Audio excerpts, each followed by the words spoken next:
Good evening and welcome to the Writer's Block. I'm your host, John Ronan, and as you know by now, because we're in our 18th year, I interview writers about their craft, what inspired them, what they've done in the past, what they might be planning for the future. Of course, we occasionally have other sorts of guests. We've had painters on, we've had actors, we've had musicians. It's a pretty wide net.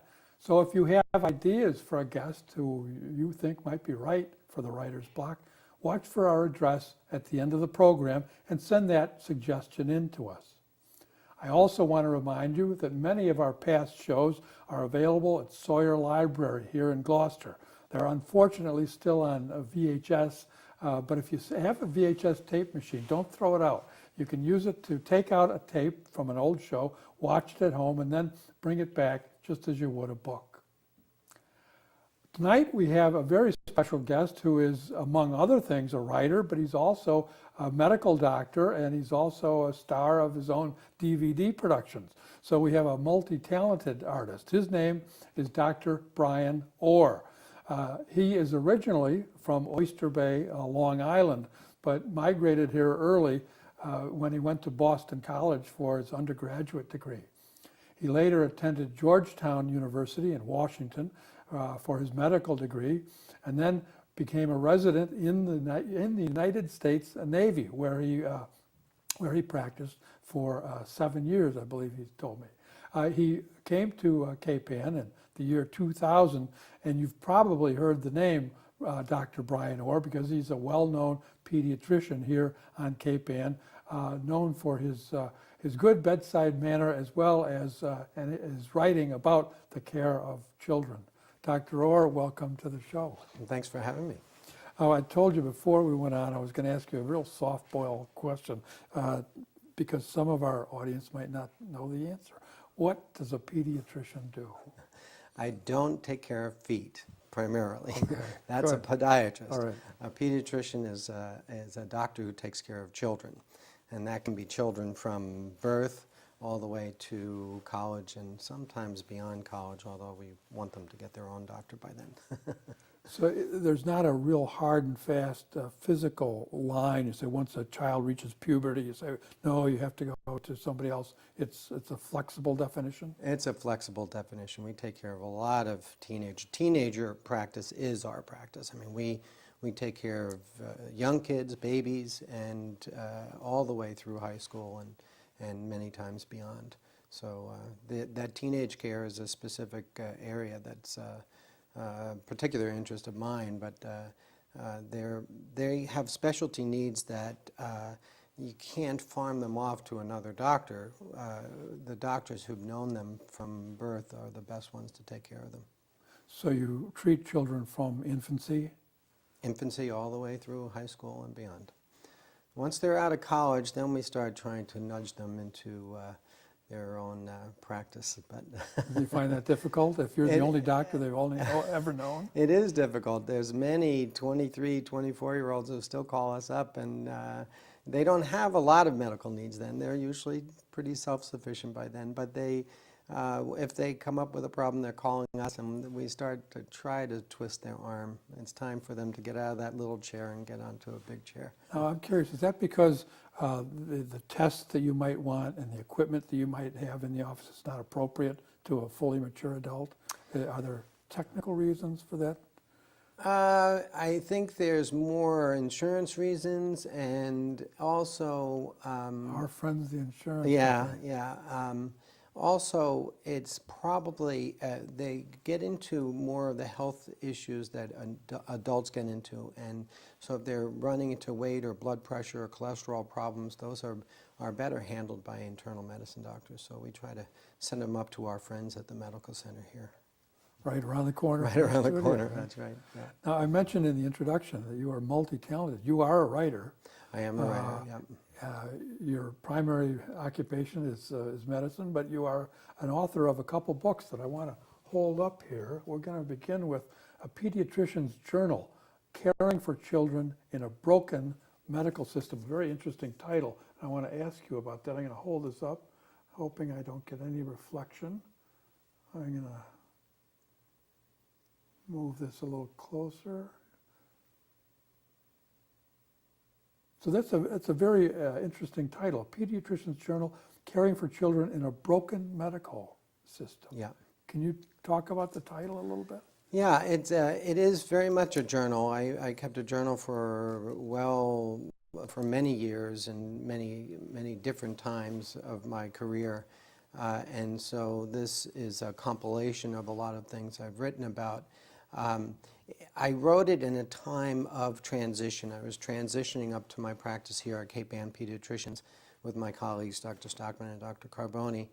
And I started writing as really in that transition time. And a lot of the issues that were hot on the topic then, hot on my mind, were the issues of the healthcare system. Because I went from a Navy system to an HMO system, a staff model HMO, and then transitioned to a private practice. So I've almost been in any kind of style practice that you can practice in, from Navy and a government system to a HMO system and now private practice. And so a lot of the issues that we face as physicians, a lot of people don't understand. There's a human side to us, even though it seems like the system of medicine gets very cold and hard. There's a human side to us and how we're approaching our care. A lot of people who've gone into medicine go into medicine with very humanistic thoughts about what they're going to do. Not all of us are in medicine just to make money. And so as I traveled through these different systems, I discovered a lot about issues of not just practicing for the humanity aspects of caring for children, but that these systems in medicine that I traveled through, there was broken parts of all of them. So there's parts of my book about my growth of becoming a physician. That's part one. Then the part two is really traveling through that broken system that we all know and love, or know and hate, and love to hate.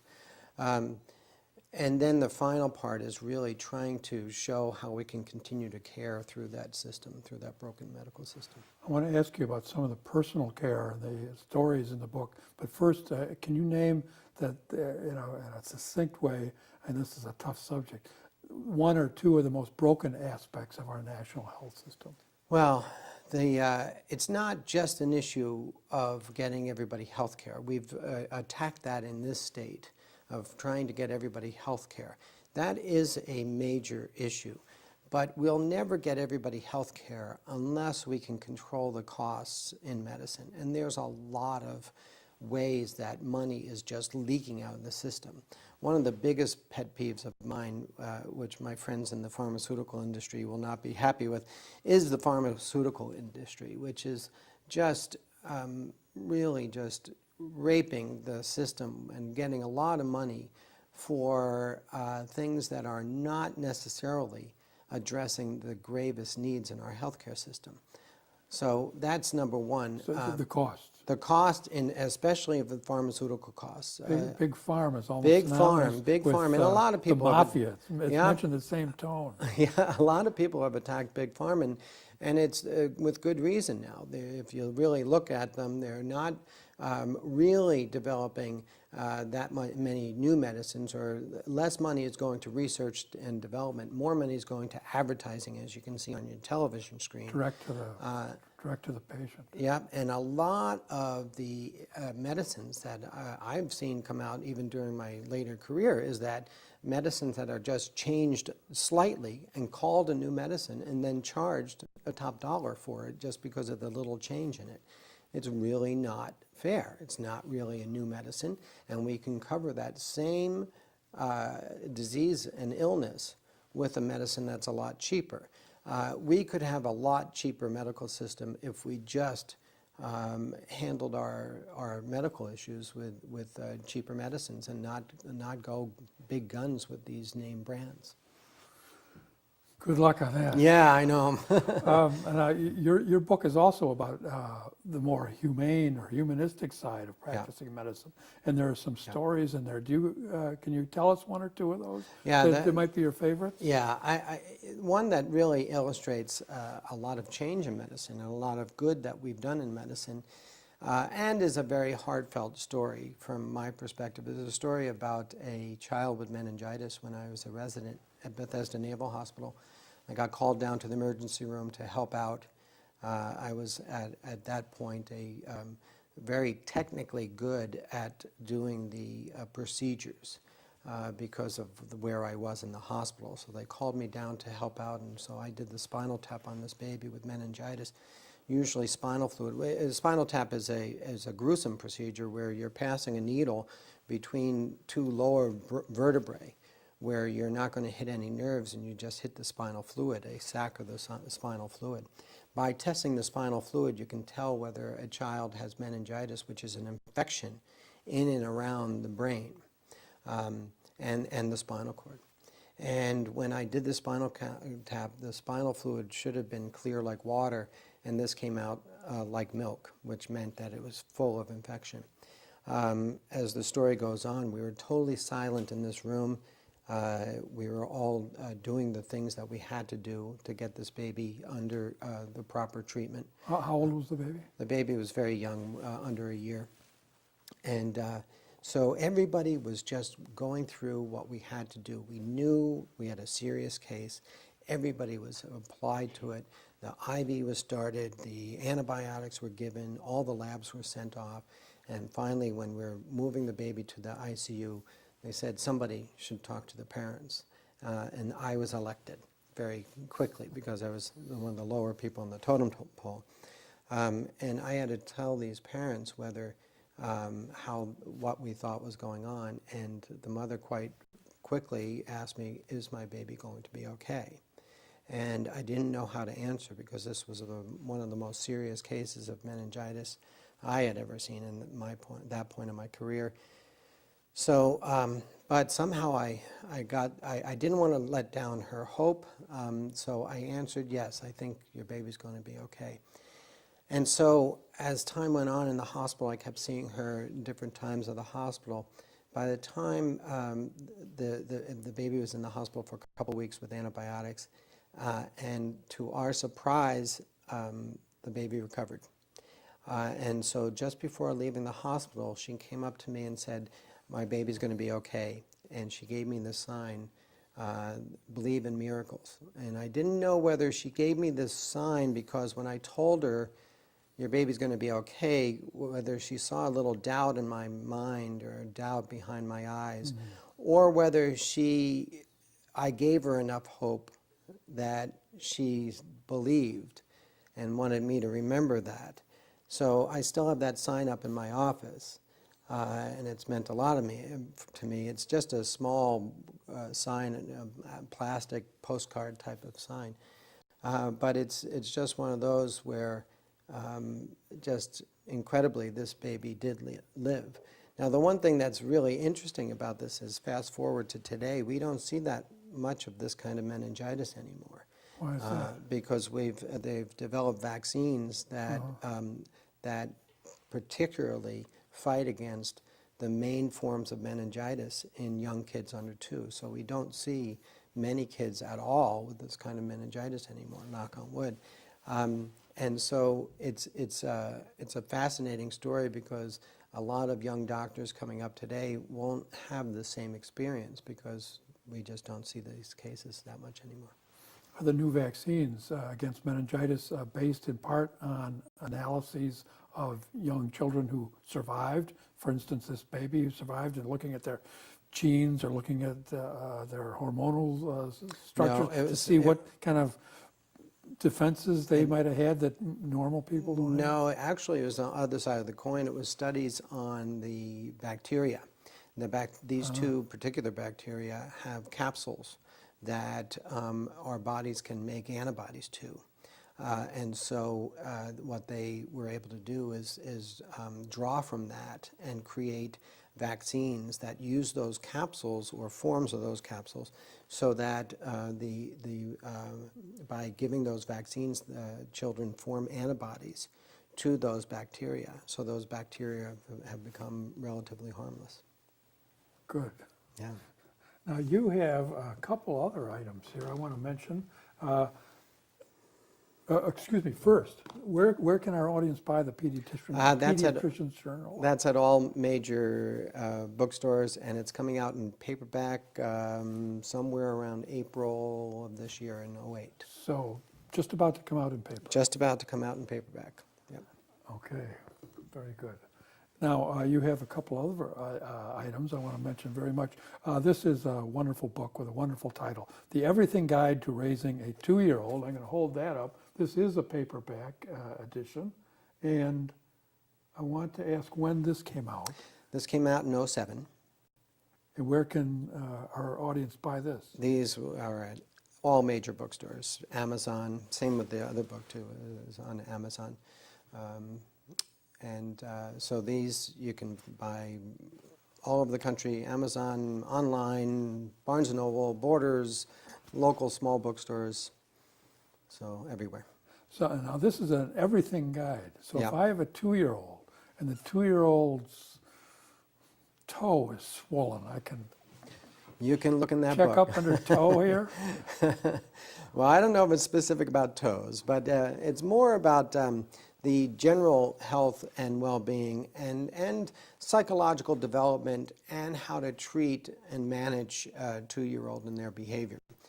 So it does have first aid issues. It has general health issues and parts about taking care of young children, 2-year-olds. But more than that, raising a 2-year-old, the biggest challenges are the issues of their behavior and the challenges that they do. 2-year-olds are now at the point where they've gotten some legs, they got some voice, they got some language, and they think at 2 that the world is theirs. Now, many parents think that their children at any age think that the world is theirs. But at 2, they really think the world is mine, I can do anything I want. So they can start trying to climb and trying to challenge the limits of what parents want to, how the parents want to try to keep them safe and under control. And so this raising the 2-year-old is really talking about what a 2-year-old is going about psychologically, and then different approaches to how you can approach your 2-year-old. I was lucky enough to hear you speak last fall about parenting issues at different ages. And I think you mentioned something about 2-year-olds or children just a little bit older than that, and their exposure to TV and the general media and the advertising corporate monster that surrounds us. Yes. Can you say a couple of words about that? Yes, I will. I think it's a big peeve of pediatricians these days. The fact of a couple of years ago, we have had a report published in pediatric literature about children who watch TV under 2. By the time they were 5, they were more likely to have attention difficulties. This is like the holy grail of research about TV, because we've said for a long time that TV and technology was having a big effect on children. And it is very clear that TV and technology does have a negative effect on children. To top it off, when you add in the issue of advertising, and that kids under 2 can recognize a McDonald's sign or if other fast food signs before they can even read, this is a problem for parents because kids are advertised to. So you combine the 2 things and you have children who even at 2 and 3 are starting to determine for the parents some of their consumer choices, as well as them being occupied with TV, as well as learning to be distracted. There's ample reason for parents to really think about TV and technology and limit it as much as you can. That's wonderful to hear. I preach against television constantly, except for, of course, the writer's block. Everybody but- should watch this show. Yes, I agree with that. So I want to repeat that, make sure I understand that children under 2 watch TV are much more likely to have learning deficits or learning Attention difficulties. problems Yep, by 5. This is Right. before they even get to school. that's right. So That's it's a positive danger. It's not something that simply takes time away from other activities. It's a positive danger. It's a positive danger, yes, yes.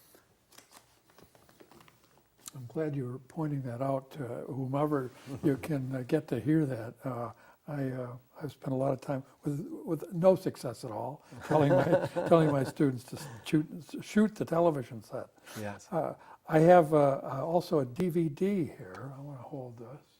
Now, this is a DVD called Fixing Behaviors That Drive You Nuts. I bet a lot of our audience can identify with that at all ages. Now, when did the DVD come out? That just came out this past fall. In 07, fall In of 07? 07, yep. And it's produced locally by Brian Gordon Productions. And I've written 4 or 5 workshops that I've done across the North Shore.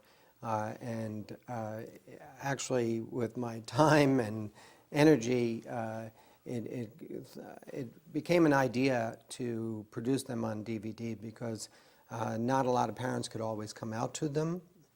And also, I didn't know whether I could have the energy to keep doing them across the North Shore. So I am continuing to do them even into 08, but and I do them at different schools, wherever I am invited, I do the workshops. But this was the first of the ones that were produced into DVD, Fixing Behaviors That Drive You Nuts. My other workshops that will be on DVD are You Can't Fix Them, So How Can You Live With Them? That's about parenting teenagers. And then I have 2 workshops on one DVD that will be coming out as well, which is Saying No to Your Kids and Managing Their Diet. So those are all workshops that will be on DVD. But as you've touched on, I've gravitated into writing and thinking a lot about parenting because it was a meaningful thing for me when I became a parent and struggled with a lot of things about parenting. We all do. We all as parents struggle with parenting issues. We're all doing them very isolated, alone, and not really knowing anything about parenting except by how we were parented, which may or may not have been an optimal example. And so it's kind of become a mission for me as I see parents struggle with parenting today, especially today, that I've come up with my website, drbrianr.com, that's all about parenting, these DVDs, the articles I write in the North Shore papers, including the Gloucester Times on parenting issues. And of course these 2 books, The Everything Guide to Raising the 2-Year-Old and The Raising the 1-Year-Old. This has become a very much a kind of a mission for me. It's been a fun mission because my kids are now older. One's in college, one's in late high school, and then I have my 12-year-old who is still, we're going to get her through too. And it's a very hard struggle for parents to parent. I know my wife and I have had lots of conversations about our parenting style. We've really had to study it, think about it, and hopefully with what I'm doing, I'm providing a means for parents to also study and think about their parenting. Do you feel, it seems to me I can see a pyramid here in your thinking, do you feel that you can't really work on nutrition, you can't really work on specific health issues, you can't worry about psychological issues unless you get the family in place and more or less as a citadel against some of the garbage encroaching on it? That's right, that's right. We can't work on parents working against TV unless we have them in a place where they know they have authority and know how to say no to their kids. If parents don't have that feeling of empowerment, that they are in control and their kids are not in control, and that you can say no to your kids, then it's okay to start saying no to the snacking and no to the TV and no to other things that you have to say no to in order to be a good parent. through your years of practice, through your residency in the Navy, and subsequently, have you seen an increase in families where the parents don't feel in authority or they feel uncomfortable with their authority? Yes, in fact, I've even written an article about the parenting crisis. I think we really are in a parenting crisis. I think many parents are at a loss for how to really exert some authority. Combine that with a lot of things that are happening towards children and marketing towards children that give children more of the empowerment. So I think we are in a time where parents are in a crisis and they do need some help. I just got from Andrew Love the 2-minute signal already. I wish we could go was on fast. because I've observed many of the same problems and I don't see any solution around the corner. Yeah. But I hope we've taken a little step here tonight in talking about good parenting issues. Dr. Brian Orr, thanks very much for being on the Writer's Block and bringing with you the Everything Guide to Raising a 2-Year-Old and your DVD, Fixing Behaviors That Drive You Nuts. We are all familiar with those.